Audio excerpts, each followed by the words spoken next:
รากญอสู่หากอสาหากอตาเชกตอเลจอปามโมซาสมูลอพี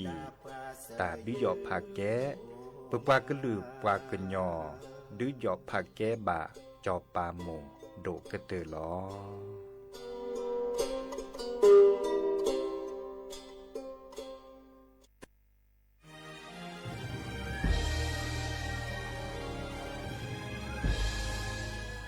เกิดเป็นคนไทย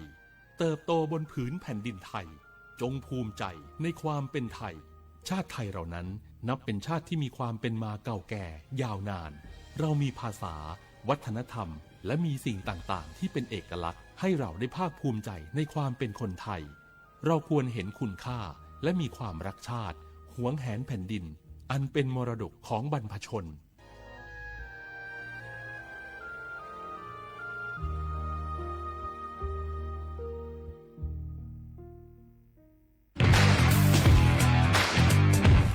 รัฐบาลไทยประกาศสงครามสแกรมเมอร์รัฐบาลจึงได้ประกาศสงครามกับสแกมเมอร์ในฐานะที่สแกมเมอร์เป็นวาระแห่งชาติและในวันนี้ผมก็ได้ใช้โอกาสนี้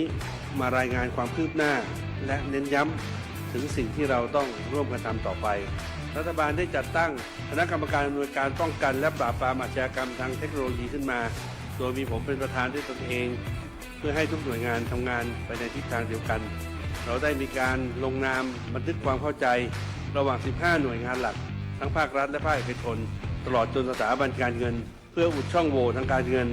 และตัดเส้นทางเงินของกระบวนการอาชญากรรมเหล่านี้สิ้นซากพบเห็นพฤติกรรมเข้าข่ายเป็นมิจฉาชีพแจ้งสายด่วน AOC 1441หรือ www.thaipoliceonline.com รวมพลังคนไทยต้านภัยสแกรมเมอร์นายอนุทินชาญวีรกูลนายกรัฐมนตรี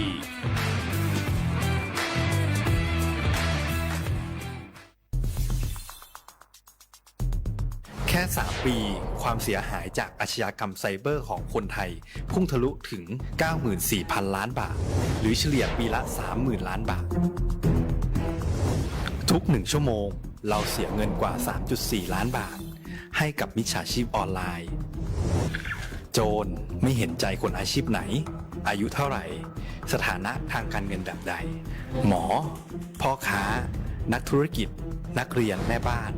ข้าราชการเกษียณทุกคนตกเป็นเหยื่อได้เสมอและวันหนึ่งอาจเป็นคุณหรือคนที่คุณรักเพราะจุดอ่อนร่วมของเหยื่อคือความเร่งรีบขาดสติหรือแม้แต่บางครั้งก็เกิดความโลภจนเกินไปอย่าปล่อยให้การกดคลิกเดียวลิงก์เดียวทำให้โจรยิ้มกว้างวันนี้ถึงเวลาแล้วที่คนไทยทุกคนจะต้องร่วมมือกันสร้างภูมิคุ้มกันอาชญากรรมไซเบอร์ช่วยกันหยุดก่อนที่ภัยไซเบอร์จะทำให้คนที่คุณรักและตัวคุณเองกลายเป็นเหยื่อ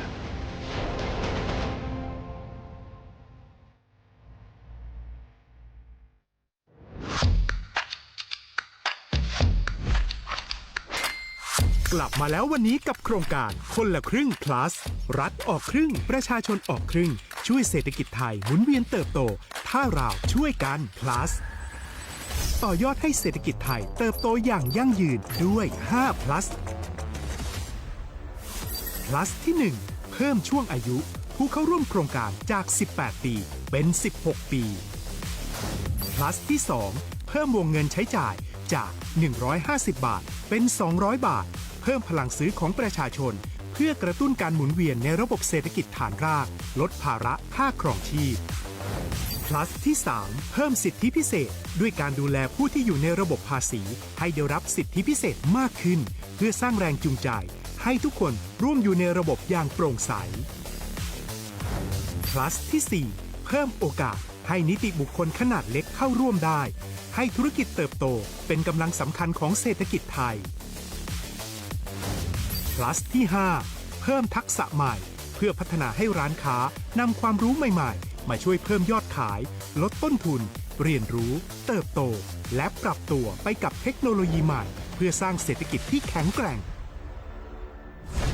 จากคนละครึ่งสู่คนละครึ่ง plus ไม่ว่าจะสั่งข้าวคนละจานชาเขียวคนละแก้วขนมเค้กคนละชิ้นหรือหลายๆชิ้นก็ใช้ส่วนลดได้ทันทีสูงสุดวันละ200 บาทแถ มใช้กับฟู้ดเดลิเวอรี่ก็ยังได้สำหรับประชาชนไทยอายุ 16 ปีเป็นต้นไปสมัครรับสิทธิ์ผ่านแอปพลิเคชันเป๋าตังวันที่ 20-26 ตุลาคม 2568 สำหรับร้านค้าที่สนใจร่วมโครงการสมัครได้ผ่านแอปถุงเงินวันที่ 15 ตุลาคม ถึง 19 ธันวาคม 2568 แล้วเตรียมพร้อมรับลูกค้าจากทั่วประเทศ เพราะนี่คือโครงการที่คนไทยทุกคนช่วยกัน plus เพื่อให้เศรษฐกิจไทยโตไปพร้อมกันโครงการคนละครึ่ง plus ดำเนินการภายใต้เป้าหมายที่ชัดเจนของรัฐบาลในความต้องการกระตุ้นเศรษฐกิจลดภาระค่าครองชีพให้ประชาชนและยกระดับศักยภาพผู้ประกอบการไทยให้พร้อมในยุคดิจิทัลโดยยังคงยึดหลักความโปร่งใสตรวจสอบได้และป้องกันการใช้สิทธิ์ที่ผิดวัตถุประสงค์คนละครึ่ง plus เพิ่มพลังเศรษฐกิจไทยพร้อมโตไปด้วยกัน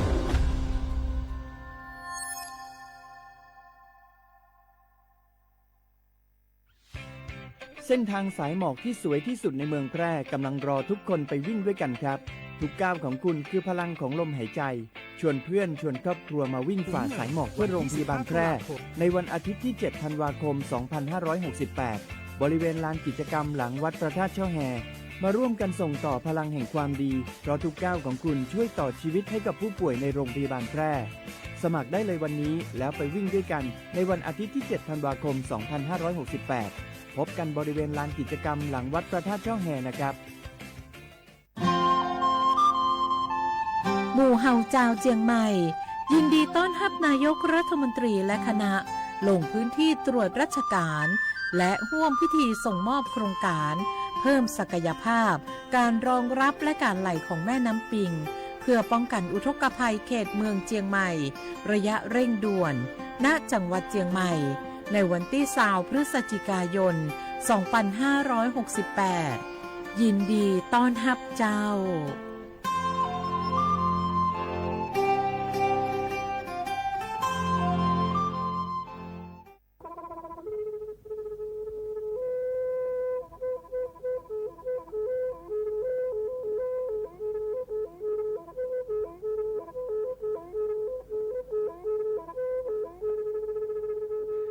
มือนี้มือซอเลอะวันที่ 29 ตุลาคมนี่คิกระโทแซกซาคือชิญุและปุขีแน่นอปาแก้คนน่ะมีเวลาเลือกคณะรัฐมนตรีดอเวดาเห็นเมื่อเลปาซึดแลเกตากิตาเกบาคาคือเลปากูปัญญอนเลตึกแกดิปาจดแต่โพบาเฮโอเลทีละก่อเฮโอเลก่อจดแต่พาซิลีเตจากคอนเลที่ก่อตามลอบพิกะอักเวลอเวดาเลมาตรา 17 แห่งพระราชบัญญัติคนเข้าเมืองพศ 2522ดิสอบการเลเฮลเลกอจเตซีลีขอในบลอนเนเนเมบาซาเลกเชลิเชจาเลขีเนอแควเลอบากิบาเกเลนกแกทอบกจเตโพเนเนเลเซตจากคอเลที่ก่ออาตามลอบพิกะอาหินแควปากอเลมาตรา 7 ทวิแห่งพระราชบัญญัติสัญชาติพศ 2508ดินาโคเนตากาเลเฮโอเลกจเตวีลิจาโตดิบาตะเก็บกจเตโพดิบาบาชาแฮอุเพลโพนโพเสตผ่านเนเกเคแกเลปากไว้ดาสัญชาติไทยคอมยูเลเก็บกจเตโพเสแลอจาสิกว่าตลอดติลอแชเลเวบอกอติต่อขอและกอยดาสำนักบริหารการทะเบียนกรมการปกครองมิเตเมบาเลตากาโอเลเวกาเขื่อนตาและเชิดทอนลินจ่าแพ้เลตลอดตัดและอำเภอเลื่อนก็จากอุดรเนตาเชิดตอนเลือปัดดุวับกาตาพิษต่ำมาในเวลาราชการอัตเตเวดาดินเนเนาะ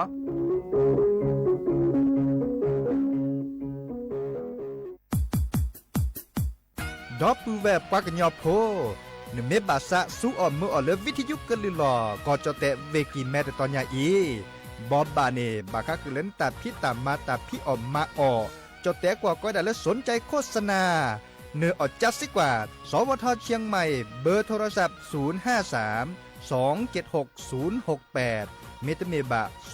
092 246 8579เซทอโบลอ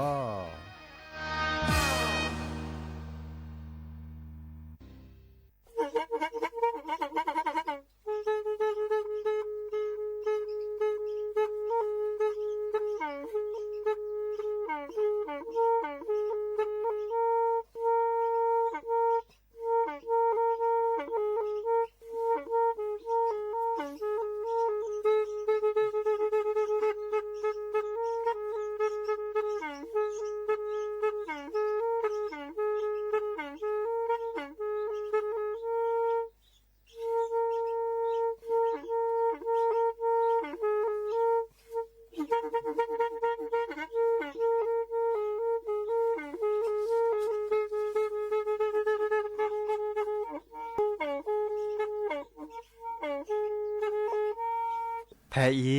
วิทยุกลือหลอก็จะแตะเวกีแม่ตะกะโทนลิกซานยุ้ยชื่อคือกิโลเฮิรตซ์ตาเชอกระต่อเปอปากระหลือปากระยอกหลอกตืออีสู้อเมญาเปก็เห็นเหล่านั้นและตาสูมือซ้ำมือตากระเจาะตาแลกแก็บดูแก็บโผล่และติเลื่อนนกออัตโคเนและกนาหลอเจอบาค่าคือตาซุมือซ้ำมือสก้อเนาะ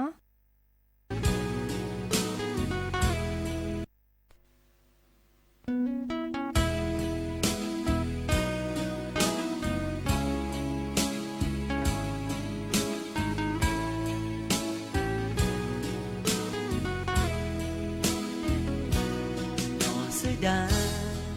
จออีเนซาโอนาเตอาจอทีทอนาสามือโดมาในดาอีเนซาโอจออาเมเลจออีเนอาตาเตโอก็มือนี้ดอตาชโมคือทอแยปรามาและตาโพตนี้ยาอีเตอทีนอเสดา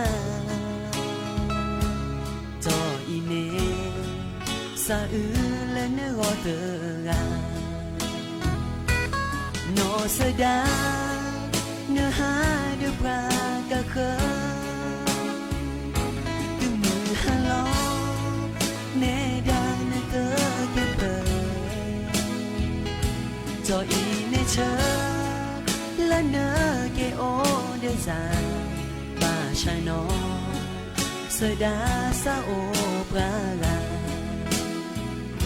เตบาโนมีโนเสดาซาอือเตเรจอเกิดภาษาจออีเนกเกกะกีเซโคเกซาเปโนนาเนเลจอตะเกรเดนอเสดา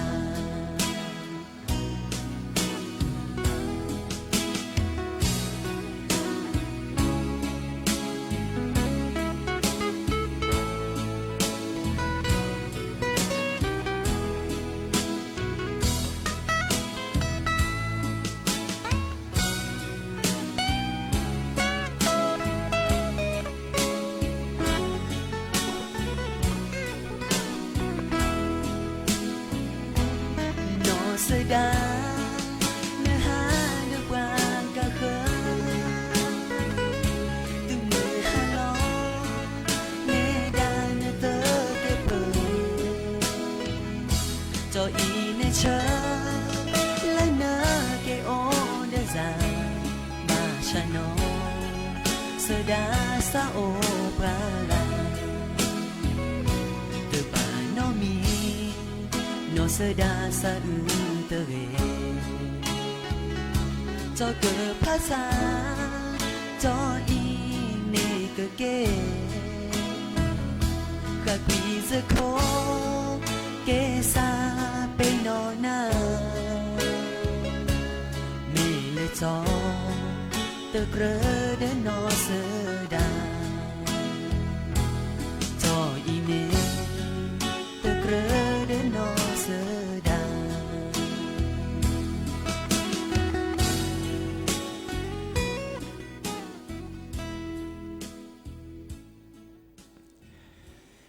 หนอเดอโอมิโชเปิดดอปูแวมือราพัติพือพีรวมหมอสก็ปราโดกันนาตาโพปะกว่าดอตาโพปะปรากลือปรากญอก็กะเนาะ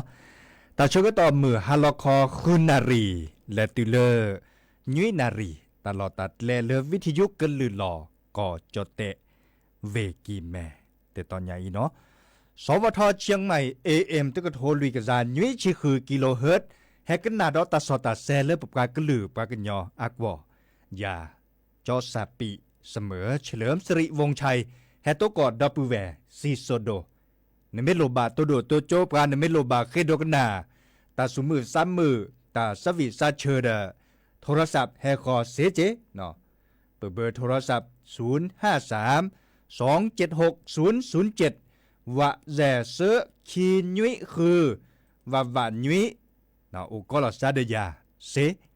ไม่ได้เมบันตะกันแล้วกวาดดอกกันแล้วออนไลน์อปูดิซอเลอร์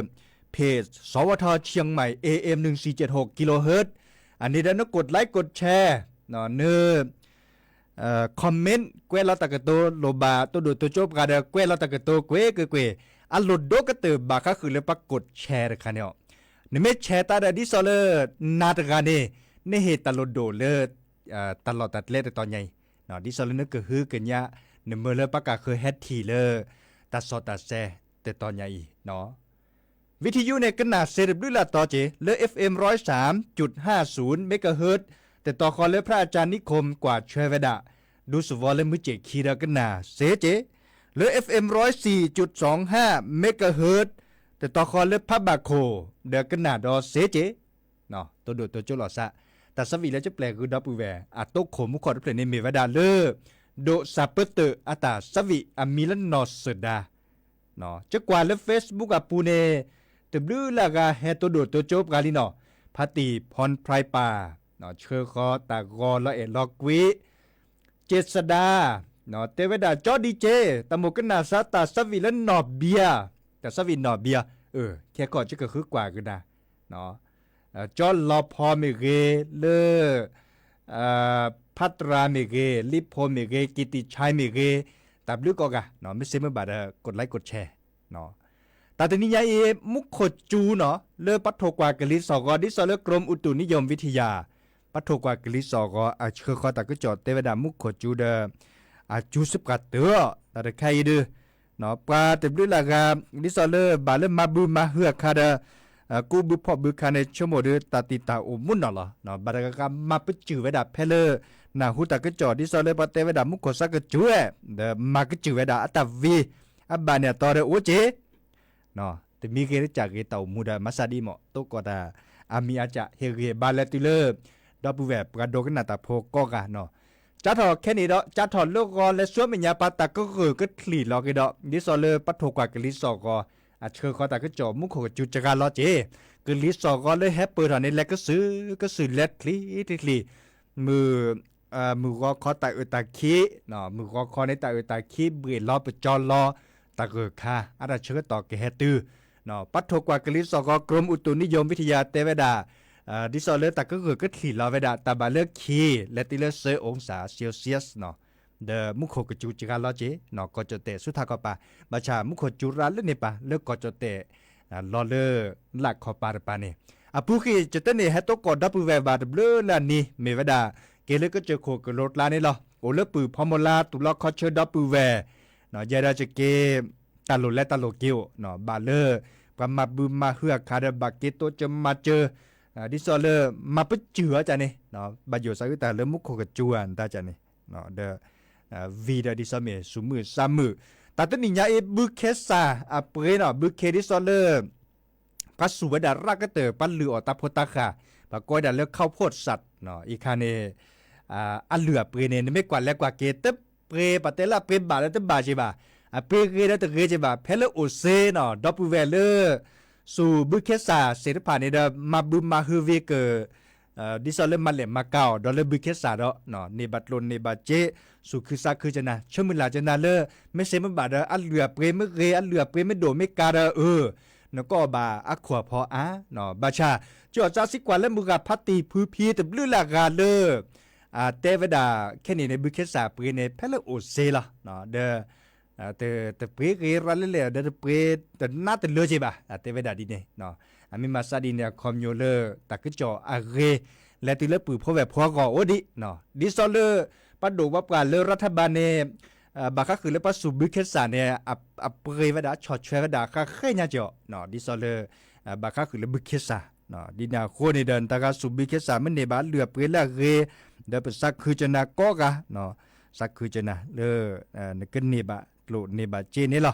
เนาะเลกดอเลตาตลอดตาสุมือซ้ำมือตาสวีซาเชดโจดอแฮคอแฮเกกันนาดอบาคักคือเลหรือเลทาเนาะทาเลคีทาเลเปลแต่เมทาย เกตัสวิเนาะเกตัสวินอบานาสัจจโคซูเนาะนอบานาสัจจโคซูวีเลนอเบียเนาะขึ้นหน้าตัวกว่าคีบเลยเนาะ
ก็เตอ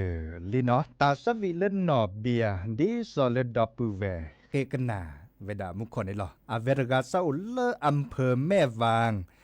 โทรศัพท์ตัวโดดตัวจบกาเตเวดาเลตะโมกันนาสัทธาเลดอปูเวผู้โดดโลอาอือลืมมาทาเนาะจะกว่าแต่เชื่อตอนเนโอดิพัสซิดิเนาะที่แนวโคเนแค่ขอดจะเกอแปลกการเลิกเคสโดกันนาเสร็จผ่านนี่เนาะ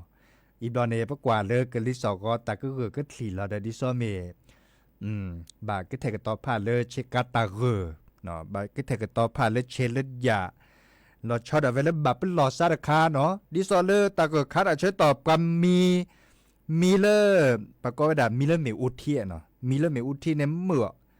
มีเลเมอุทีในเดอตาเกิดตัดลีเดอดิซอเลมีอูเล็กกันเล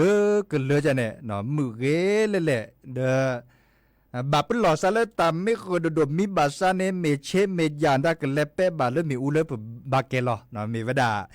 แต่ดูแลกาดิซอลาปุกิเนมีบูมีอุทินักกิจมันเลยมาเกมมีอุแกรบาเลอาเชียยานด้านในโอเจเนาะบาปหล่อซะปราเลออซิชูเนาะปราเลออซิชูดิซอเลตาเกคาอาตาเชื่อตอนเนาะปราเลออซิชูบาปหล่อซะเจเนาะตามไม่เคยโดดบาเนี่ยต่อบามีบาซาเนาะดิซอเลเตลมือเตลโบอะขวาเคเนาะดิซอเล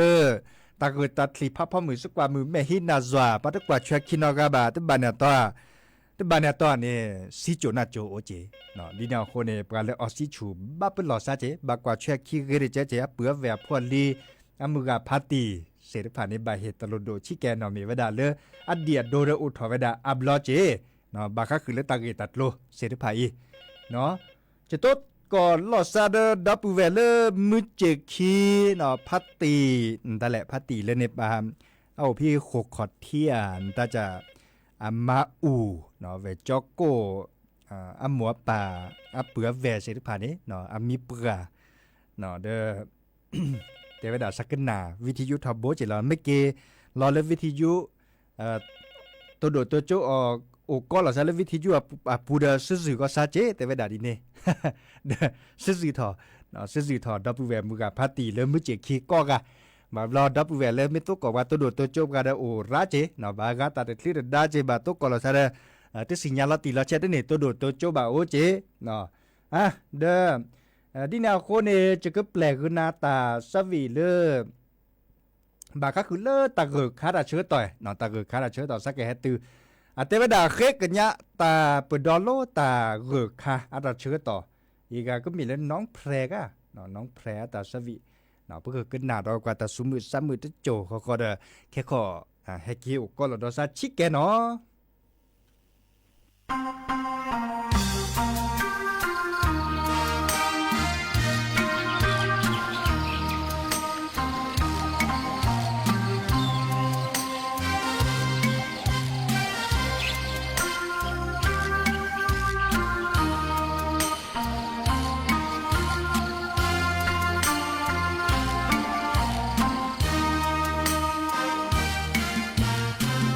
ตาเออข้าแห่ตื่นน้อบัด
เตอลินอตาสวิเลอาเตเวดาซื่อๆจ๊อๆเนาะตาเชกต่อเลมือคอตาเชกต่อเลมือฮัลลอเนาะบาลอเนโอเดปือเดแวมือเดนี้บาลอบคาลอซาเนาะแล้วมันลมมันแล้วตาโอจอจิลอซาตาซื่อๆลอซาจันนี่เนาะแต่ละโรมอสก็แต่ละปือเลแวเนาะแต่ละโพลลีดิซอเลตาซื่อๆสุญโยเซพาในอุทเวดาเซทอบลเนาะแกไตตะกวิเนาะตาซื่อๆลอซาในแกไตตะกวิเซนอทบาลอซาเตซาเพนอ บาลอดซาบะเนาะเดอเลือกก็แต่เชื่อต่อควินารีและติเลออันนารีชีแฮเกโตกอลดอซาดอแต่หันใหญ่ในจะก็เทกต่อผ่านเลดับเบิลเวลเลปุดดอดโลอะอุลืมาทาอะเกวเราไปดันเลมือกามูพอเนาะมือกาเลยป่ะหรอมือกามูพอแต่นี่เราจะชั่วโมงจะแปลไม่ต้องบาบแต่วิสาจูเจดับเบิลเวลเฮกันนาเวดามุขแต่หันใหญ่จะก็เตะดับไปแล้วเนาะมอเลยนก็โอชัวทเลเบมือซับพรีก็กะตกตาเทอมือเทียกก็กะเนาะตาบลือเนาะ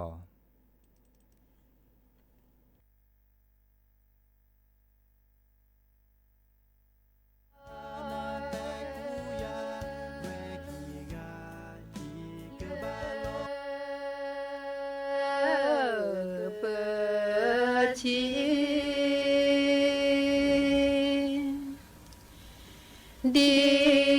โมชอพระเลือเปชีดีโมชอพระเตเกโมสี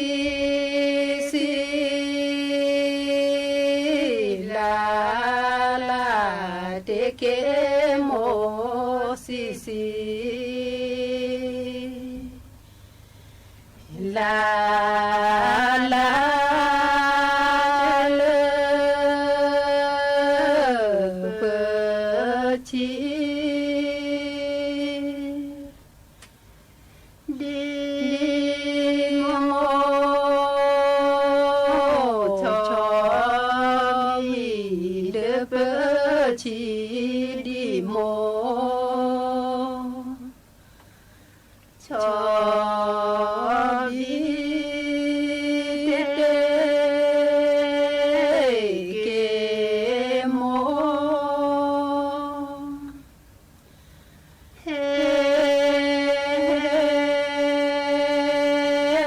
ซีเดเก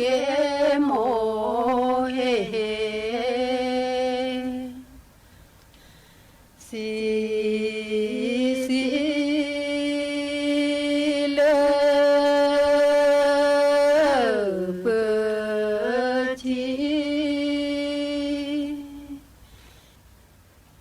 ดีโมชอพระเลือเปชีดีโมชอพระเตเกโมซีลาเตเกโมซีโอ้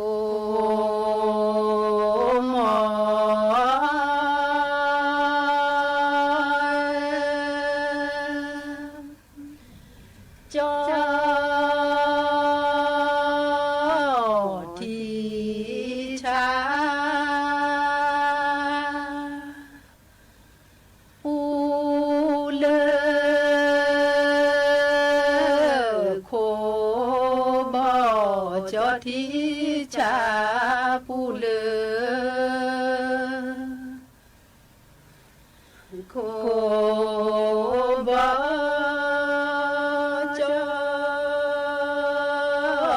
ชื่อดาเดปู cho chữ ta đỡ phù đỡ phá cho thì cha u lơ khô và cho thì cha u lơ khô quá cho chữ ta đỡ phù đỡ khoa cho chữ ta đỡ phù su la phê che sư mà mẹ sư mà mẹ về lễ cho quê cơ phá xuê hào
che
จอแต่ดีแลเจอเกิดจูจอเมแลทอ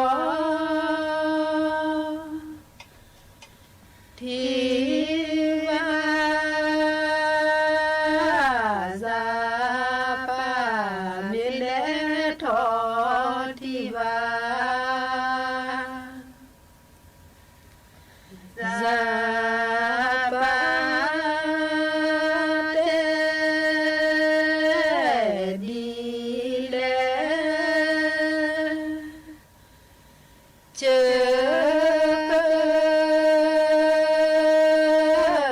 จูนาแต่ดีแลเจอเกิดพอโตกี้อแจพอดอนยาอแจแจเลจอกเลจอดเดแจเลเสเดโคเดเล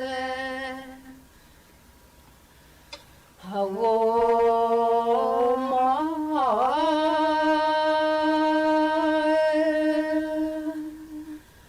ซาโอเนนาเลจอยซาโอเนนาเลจอยญาจอเจอกลอเตแทเลญาจอเจอกลอเตชีชีชาชาสาคอยอาสาชีเจอดาจอสาเตทูเลฮาวม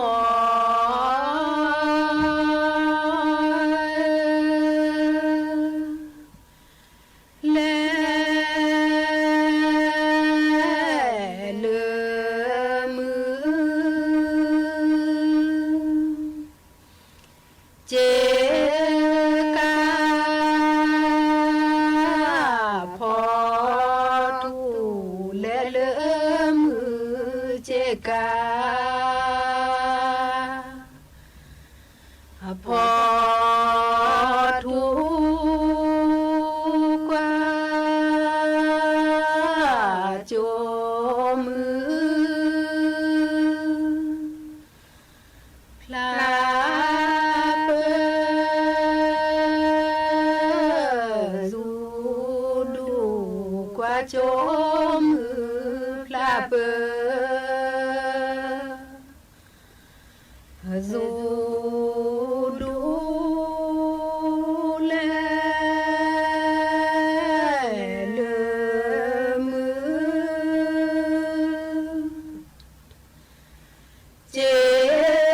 กาพอแปเลอมือเจกาพอแคว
นาเตเสตาบ่เจอว่าเปินอนาตาบ่เจอบ่เปิลอที่ชายแดนไทยกัมพูชาอย่างต่อเนื่องเพื่อความปลอดภัยของประชาชน